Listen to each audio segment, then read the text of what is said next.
YouTube followers and Facebook friends, this is Torrey. Here's part 5 of my marijuana-related subjects series, a collection of observations I've made about the use of marijuana over the last 20 years. Without any further ado, we'll get into the subject area here. Yes, sir. We're going to be in column 5, part 5, starting at 141. And I'll open this up by telling you that some friends of mine, a husband and wife, have a rental, and they're both government workers, and they believe that people that smoke marijuana are just like everybody else. And not too long ago, not too many years ago, they rented out to a couple of people that were definitely on marijuana, but they gave them the benefit of the doubt. And several years later, with the use of a judge and a lawyer, they finally got him out, and he went down to check it out and called me up and said, "Hey, come down here and take a look at this place.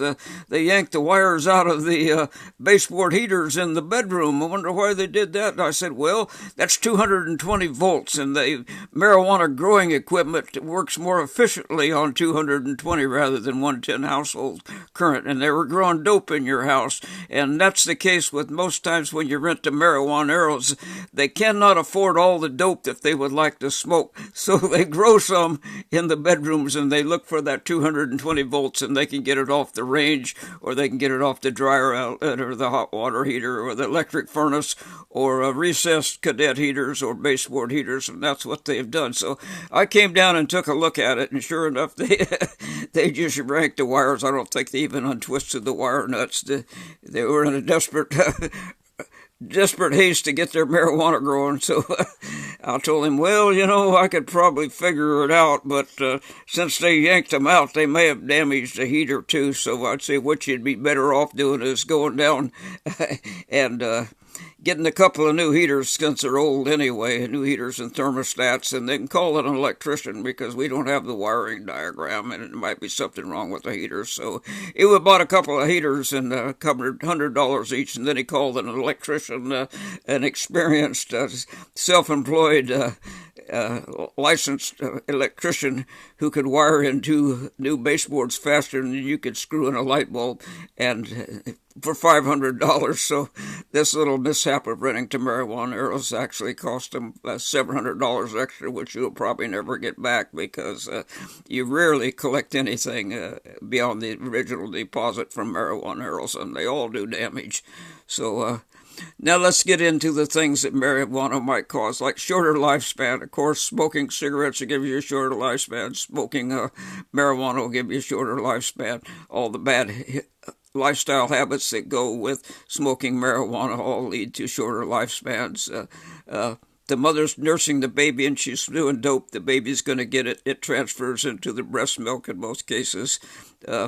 Attention deficit disorder babies, yes, that's true. Most babies that are attention deficit or hyperactive, the mother was either on common dope, or she was in an area where it was used and she got it accidentally or environmentally.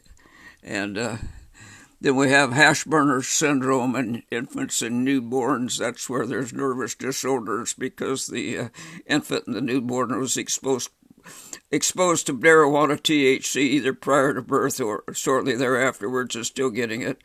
Dry eyes, of course, the marijuana, the THC gets into the eyeballs and the tears, and it anesthetizes the tear glands and the glands that lubricate your eyeballs, so you have dry eyes. Blurred vision, of course, if your cornea is scarred from smoke and dope, and your eyes are out of focus because it affects the muscles that tone and focus your eyeballs, you're going to have blurred vision.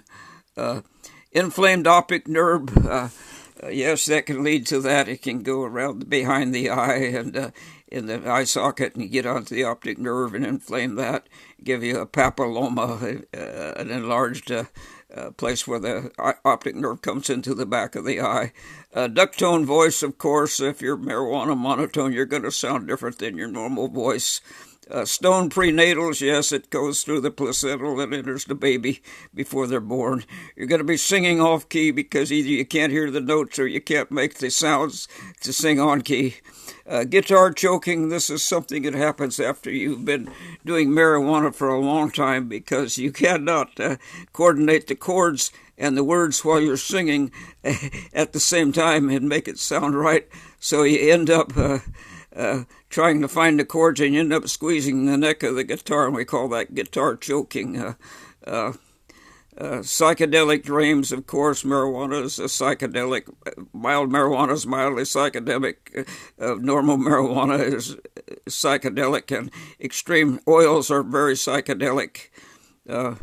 Passenger syndrome, that's when you're driving and you're so relaxed from the dope that you feel like you're a passenger rather than in control of the car. So you wait too long, swing too far on corners, you wait too long to stop, roll into the intersection. You have trouble deciding what to do when situations come up that you normally could handle in driving. Can't remember names. Yes, you'll find that when you get in groups where people are all smoking dope, they call each other brother and sister because you can't remember anybody's name. Sidewalk doping corrals. That's most bus stops around Olympia. If there's 5 or 6 people, they're going to be passing the doobie around, so you better walk on the other side of the street. Casually stoned designated drivers. Say you have 6 people that are going to a marijuana bar, and 5 of them are going to get stoned, and one's going to be the designated driver who doesn't use it. If they're smoking dope on the way and it's in the car, he's going to be stoned anyway, casually stoned.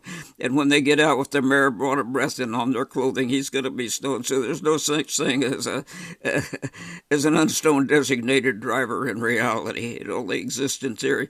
Utilities shut off, of course, if you don't pay your utilities, or if you've got a high electric bill from your dope growing equipment and you don't pay the bill, your utilities could be shut off.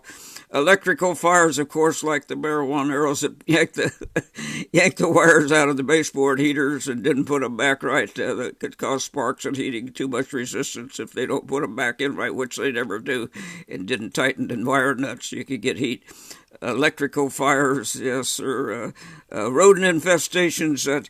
Typically, people that use marijuana, often they don't have garbage service because it's been cut off because they didn't pay it. They store the garbage on the property, so you have rodents or rats coming in. They chew through the electric wires and leave feces and so forth. I've got one rental with a hole in the kitchen cabinet, and the marijuana arrow just sat there and watched a rat chew through it to try to get at the food. And I just left it there as a lesson, and I tell people about it. Laced marijuana, that's true in many cases. The marijuana you buy on the streets is jacked up and boosted with stronger drugs that are also addictive. Blade burst burns, yes.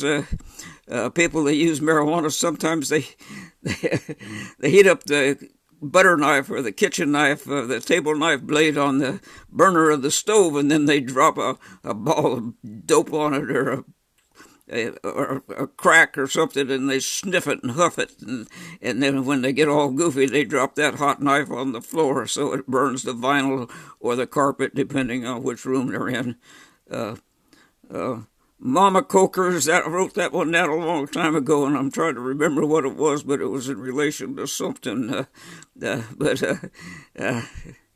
I'll think of it in a minute. THC suppositories, right? If you're going to work and the boss doesn't let you smoke dope, they have anal suppository THC for men and vaginal suppository THC for women.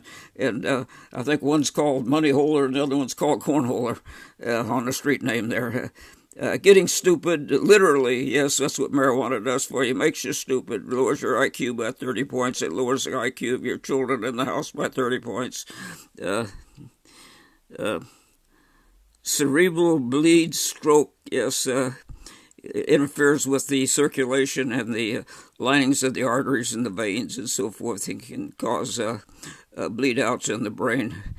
Child custody issues, you cannot have one person in a marriage doing marijuana and the other one not, because sooner or later the non-doper is going to get tired of the doper and doing all the work while the other one sits around getting high, and they're going to break up, so they fight over the child custody. But that could happen in any marriage that breaks up. Pawn shop bingo is taking your wedding ring or whatever, or your wristwatch or whatever value you have, and getting them in and out of the pawn shop when you need dope money. In the military, they check occasionally, have random checks for dope and marijuana use, and if you come up positive, they get a bad conduct discharge. That's not as bad as dishonorable, but it's bad enough. Then you have the marijuana doldrums. That's when you're just in the marijuana haze, as long as you're using it steadily and heavily and daily, and nothing changes. You're just in a depression all the time. And then sometimes marijuana heralds, when they want to rent your house, they say, "Can I have chickens?" And we tell them no, because you know what they want those chickens for is they want the chicken poop smell to cover up the marijuana growth, so nobody will know they're growing dope in there. And then you have workman's compensation, of course, for people that get hurt on the job because they're not alert or not very well coordinated because of the dope use. Falls, slips, and snips, job injuries from not being alert or being uncoordinated, dents and scrapes on your car, family estrangements. Sooner or later, your family and all your friends that knew you before you were a drug addict, they get tired of you and they start avoiding you. And then you get that meandering gait when you're really high and you're getting jacked up marijuana. You can't hardly walk straight. And that concludes part number 5. My marijuana-related subjects. There he is again, the old zigzag man, supposed to be the Frenchman that invented cigarette papers. I think those rice papers out of a Bible. Thank you very much for listening.